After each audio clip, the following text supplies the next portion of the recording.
Hello dear, we are here with best 5 questions on 5th day. तो बेटा आज 5वें दिन हम लोग स्टार्ट करने जा रहे हैं बेस्ट 5 क्वेश्चन। तो हो जाइए तैयार बेस्ट 5 क्वेश्चन के साथ।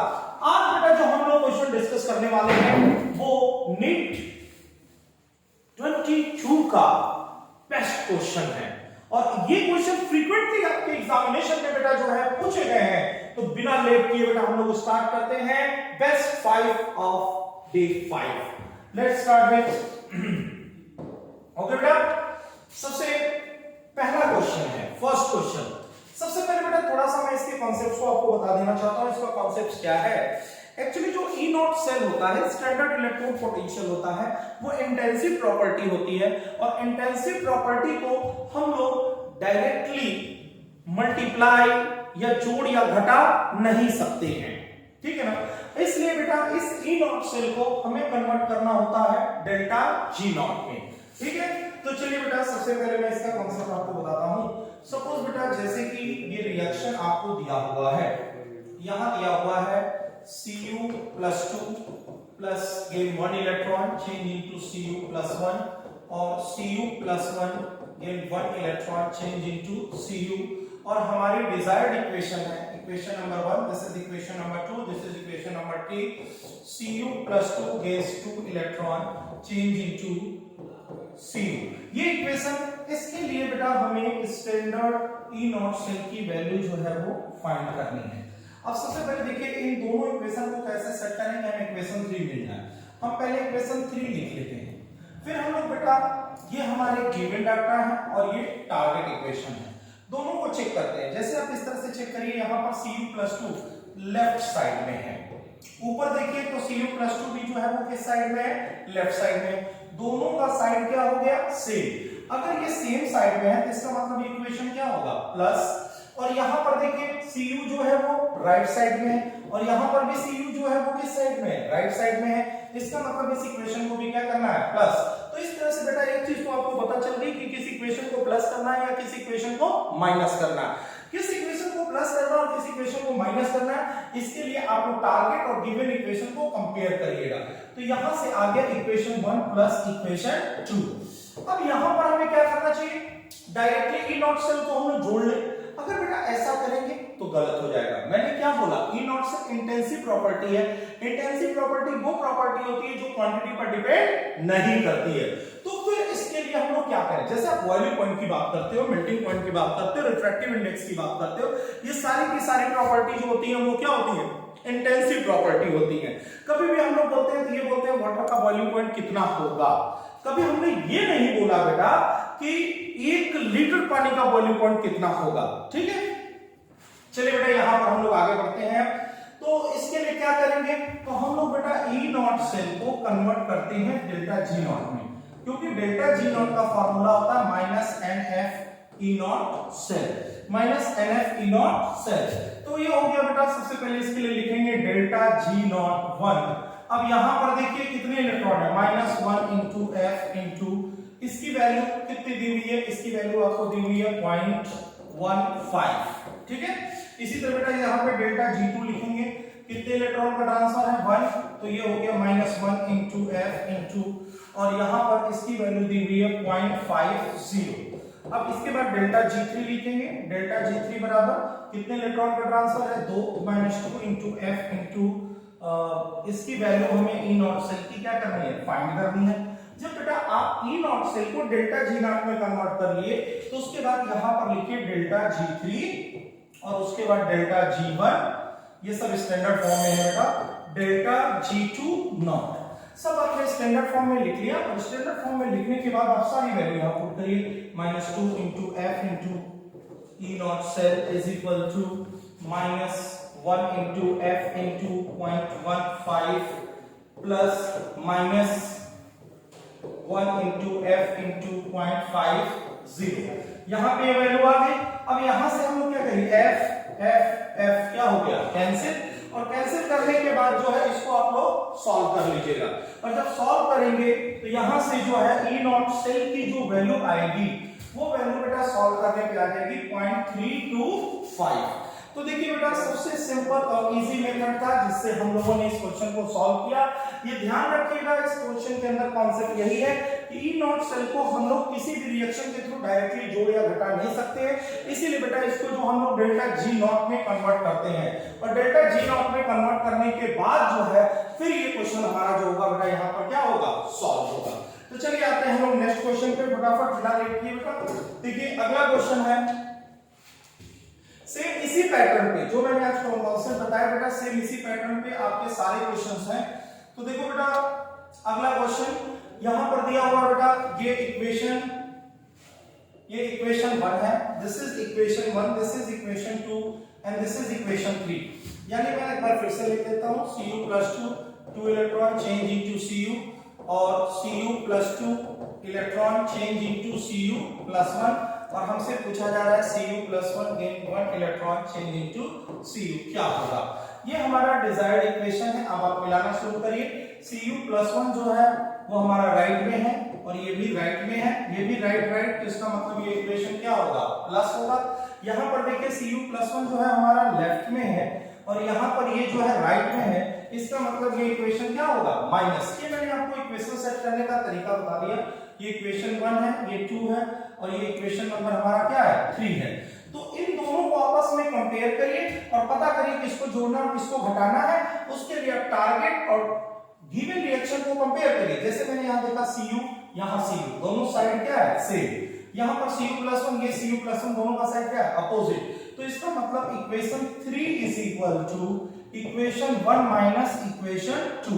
इतना करेंगे। सबसे पहले डेल्टा जी की वैल्यू लिखिए। ये delta G naught 1 is equal to कितने इलेक्ट्रॉन का ट्रांसफर है, 2 इंटू एफ इंटू इसकी वैल्यू बेटा आपको क्वेश्चन में दी है 0.337। यहाँ पे डेल्टा जी नॉट 2 लिखे। यहाँ पर कितने इलेक्ट्रॉन का ट्रांसफर है, -1 इंटू एफ इंटू 0.153। फिर यहाँ पर डेल्टा G3 लिखिए। डेल्टा G3 हो जाएगा -1 into F into E naught cell. अब इसके बाद बेटा यहाँ पर सीधे आपको यही काम करना है, delta G3 delta G not 1 सब स्टैंडर्ड फॉर्म में है माइनस डेल्टा G2। अब इतना रख करके जब पूरा सॉल्व करेंगे तो इसका आंसर बेटा आ जाएगा डी। कॉन्सेप्ट वही है, ई नॉट सेल को आपको कन्वर्ट करना है डेल्टा G नॉट में। ठीक है, चलिए नेक्स्ट क्वेश्चन। अगला क्वेश्चन है बेटा आपका क्वेश्चन नंबर 3। क्वेश्चन नंबर 3 है बेटा, देखिए एक अच्छा क्वेश्चन है बेटा, थोड़ा ध्यान से पहले इसको देखिए। कॉन्सेप्ट वही है जो मैंने आपको बताया है। चलो बेटा देखते हैं पहले क्वेश्चन।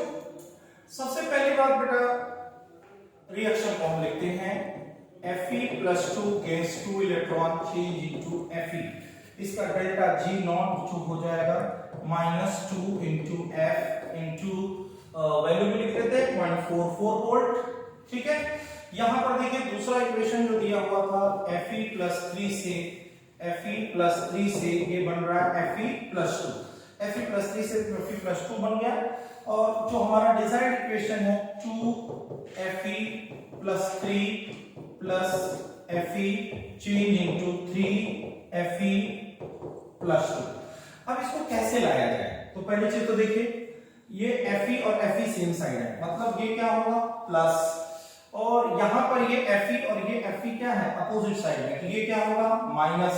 लेकिन इसमें थोड़ा सा ध्यान देना पड़ेगा बेटा, यहां पर ये डिजायर्ड इक्वेशन लाने के लिए हमको इसको 2 से मल्टीप्लाई करना पड़ेगा। चलिए हमने इसको 2 से क्या कर दिया, मल्टीप्लाई कर दिया। और जब इसको 2 से आप मल्टीप्लाई करोगे बेटा तो ये हो जाएगा 2Fe+3 यहां पर रिडक्शन हो रहा है +2 इलेक्ट्रॉन। अब ये रिएक्शन क्या हो गई, बैलेंस। अब इसके लिए जब डेल्टा G2 लिखेंगे आप, delta G2 is equal to कितने इलेक्ट्रॉन का ट्रांसफर होगा, 2 into F into 0.771 delta G2 आ गया। अब इसके लिए बेटा डेल्टा G3 लिखना है आपको।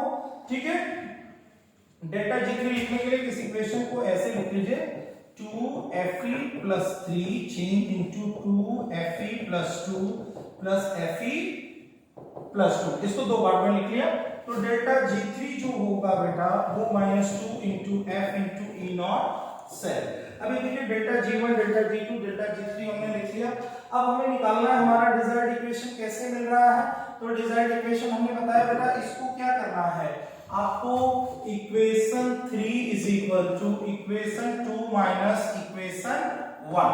आप एक चीज सोच रहे होंगे इसको मैंने 2 से मल्टीप्लाई किया तो फिर ये ई नॉट सेल की वैल्यू को 2 से मल्टीप्लाई क्यों नहीं किया? मैं पहले ही बोला हूं बेटा E naught cell intensive property है, अगर मैं इसको 3 से भी मल्टीप्लाई कर दूं तो इसका ई नॉट सेल हमेशा कितना होगा 0.771।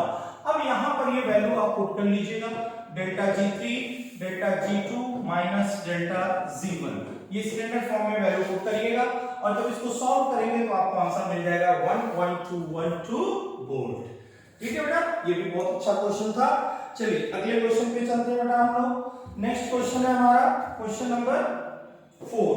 क्वेश्चन नंबर 4 में सीधी सी क्वेश्चन है बेटा, देखिए सिंपल सा क्वेश्चन है, यहां पर कुछ करना नहीं है बेटा। देखिए इस क्वेश्चन में बेटा सबसे पहले फॉर्मूला है delta G equal to minus NFE cell. Delta G की वैल्यू यहां पर दी हुई है -827 into 10 to power 3 joule, minus n ये हो गया 96500 और यहां से हमें क्या निकालना है E से, यही वैल्यू क्या करनी है फाइंड करनी है। जब ये वैल्यू फाइंड करनी होगी तो क्या करेंगे, यहां पर देखिए सबसे ज्यादा दिक्कत है n की वैल्यू निकालने में। पहले यहां देखो n का ऑक्सीडेशन स्टेट 0, यहां पर एल्युमिनियम का ऑक्सीडेशन स्टेट कितना है +3, तो 0 से +3 में गया तो कितने का चेंज हुआ 3 का, टोटल कितने हैं 4/3, 3 इंटू 4/3 बराबर कितने का चेंज हो गया 4। तो यहां पर n की वैल्यू क्या पुट कर देंगे 4 और उसके जब सॉल्व करेंगे बेटा तो आंसर आ जाएगा 2.14। 2003 में ये क्वेश्चन पूछा गया और ये क्वेश्चन कई बार पूछा जा चुका है बेटा। चलिए इसके बाद हम लोग आते हैं अगले क्वेश्चन पे और अपना क्वेश्चन नंबर 5। देखो बेटा क्वेश्चन नंबर 5 में सिंपल सा कॉन्सेप्ट है, आप जानते हैं इलेक्ट्रोकेमिकल सीरीज में एसआरपी की जो वैल्यू होती है वो इनवर्सली प्रोपोर्शनल होती है ऑक्सीडाइजिंग प्रॉपर्टी के, ऑक्सीडाइजिंग प्रॉपर्टी या ऑक्सीडाइजिंग एजेंट, जिसका ऊपर से जब आप नीचे आते हो, ऊपर से नीचे आने पर एसआरपी की वैल्यू क्या करती है बढ़ती है, रिड्यूसिंग प्रॉपर्टी जो है वो घटती है, लेकिन ऑक्सीडाइजिंग प्रॉपर्टी जो है वो क्या करती है बढ़ती है। यानी कि ऊपर से नीचे जाने पर आप देख रहे हैं बेटा एसआरपी की वैल्यू क्या करेगी बढ़ेगी। एसआरपी स्टैंडर्ड रिडक्शन पोटेंशियल, ध्यान दीजिएगा बेटा, ऊपर स्टैंडर्ड रिडक्शन पोटेंशियल माइनस में होता है, फिर 0 होता है और फिर क्या होता है प्लस में। पहले देखिए आपको दिया क्या है, यहाँ पे लिथियम से लिथियम है रिडक्शन, यहाँ भी क्या है रिडक्शन, यहाँ भी रिडक्शन, यहाँ भी रिडक्शन। ये देखिए यहाँ पे रिडक्शन, स्टैंडर्ड रिडक्शन पोटेंशियल की वैल्यू सबसे कम है, फिर उससे ज्यादा, फिर उससे ज्यादा, फिर उससे ज्यादा, यानी कि मैग्नीशियम आयन का एसआरपी की वैल्यू क्या है सबसे ज्यादा है।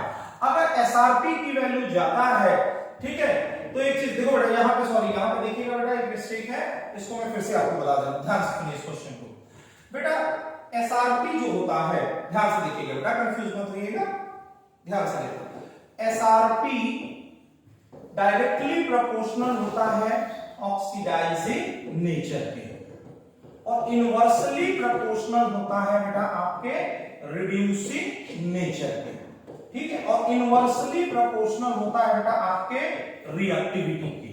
जैसे मान लीजिए सबसे ऊपर हम बात करें तो यहाँ पे एसआरपी जो है बेटा वो कम है, लेकिन एसओपी जो है वो क्या है यहाँ पर ज्यादा है। अगर नीचे की बात करते हैं तो एसआरपी यहाँ पर क्या होगा ज्यादा, लेकिन एसओपी जो होगा वो क्या होगा कम। जरा यहां से बात को पकड़िए, एसआरपी कम है एसओपी ज्यादा है, एसओपी ज्यादा मतलब ऑक्सीडाइज होने की टेंडेंसी जो होगी वो क्या होगी ज्यादा होगी। नीचे एसआरपी मोर है मतलब नीचे रिड्यूस होने की टेंडेंसी क्या होगी ज्यादा होगी। तो इस तरह से बेटा आप इन सभी के एसआरपी को देख करके बता सकते हैं कि जो एलिमेंट नीचे होगा उसकी रिड्यूस होने की टेंडेंसी जो होगी वो ज्यादा होगी और उसका ऑक्सीडाइजिंग नेचर क्या होगा ज्यादा। इस हिसाब से बेटा एसआरपी की सबसे ज्यादा वैल्यू जो है वो मैग्नीशियम के लिए है, इसलिए इसका ऑक्सीडाइजिंग प्रॉपर्टी भी क्या होगा ज्यादा होगा। इस हिसाब से इसका आंसर आ जाएगा बेटा मैग्नीशियम +2। तो देखिए बेटा ये थे आपके बेस 5 क्वेश्चन। एक क्वेश्चन मैं और आपके इसी पे कराना चाहता हूं जो फ्रीक्वेंटली पूछा हुआ है, देखिएगा। देखो बेटा क्वेश्चन है E naught OCl minus 2 Cl minus is X, E naught Cl minus 2 half Cl2 is Y, and what will be E naught OCl minus 2 Cl minus। तो देखिए सबसे पहले बेटा तो आप OCl माइनस से Cl माइनस में कितने इलेक्ट्रॉन का ट्रांसफर हुआ ये चेक करिए। जब Cl का ऑक्सीडेशन स्टेट निकालेंगे तो यहाँ पे आएगा +1, यहाँ पे Cl का कितना है -1, चेंज कितने का हुआ 2, यानी इसका डेल्टा G1 जब लिखेंगे -2 into F into क्या होगा x। इसी तरह बेटा जब आप Cl माइनस से हाफ Cl2 के लिए निकालेंगे, यहाँ पे -1 है, यहाँ 0 है, डेल्टा G2 आएगा बेटा -1 into F into y। और आपका डिजायर्ड इक्वेशन जो है वो ये है OCl माइनस से Cl माइनस के लिए, यही हमारा क्या है सॉरी ये OCl minus two half Cl2 है। तो हाफ Cl2 के लिए जब हम लोग निकालेंगे बेटा तो यहाँ पर इसका क्या है +1 है और यहाँ पर इसका क्या है 0, कितने का ट्रांसफर हुआ 1 का। तो यहाँ पर बेटा हम लोग निकालेंगे delta G3 -1 into F into E naught cell. बेटा इन दोनों इक्वेशन से इक्वेशन नंबर 1 है, ये इक्वेशन नंबर 2 है और ये इक्वेशन नंबर 3 निकालना है तो सीधे आप लिख लीजिएगा equation 3 is equal to equation 2 plus equation 1, यानी delta G3 is equal to delta G2 plus delta G1 और यहाँ पे रख के इसको क्या करिएगा बेटा सॉल्व कर दीजिएगा। ये एक और बेस्ट क्वेश्चन था, अक्सर आपको मिलता रहेगा। आज जो हम लोगों ने जिस कॉन्सेप्ट पे क्वेश्चन की प्रैक्टिस की है बेटा सिंपल क्वेश्चन है, देखिए बिल्कुल एकदम इजी आंसर था, सारे के सारे जो है एक ही पैटर्न के क्वेश्चन थे जो मैंने कलेक्ट करके दिए थे। इसको बेटा घर पे बैठ के आप लोग खुद सॉल्व करिएगा और अपना पूरे डे में कम से कम 10 मिनट आप निकालते रहिए और इन बेस्ट क्वेश्चन को सॉल्व करते रहिए। थैंक यू सो मच, जय हिंद जय गुरुकुल। थैंक यू बेटा।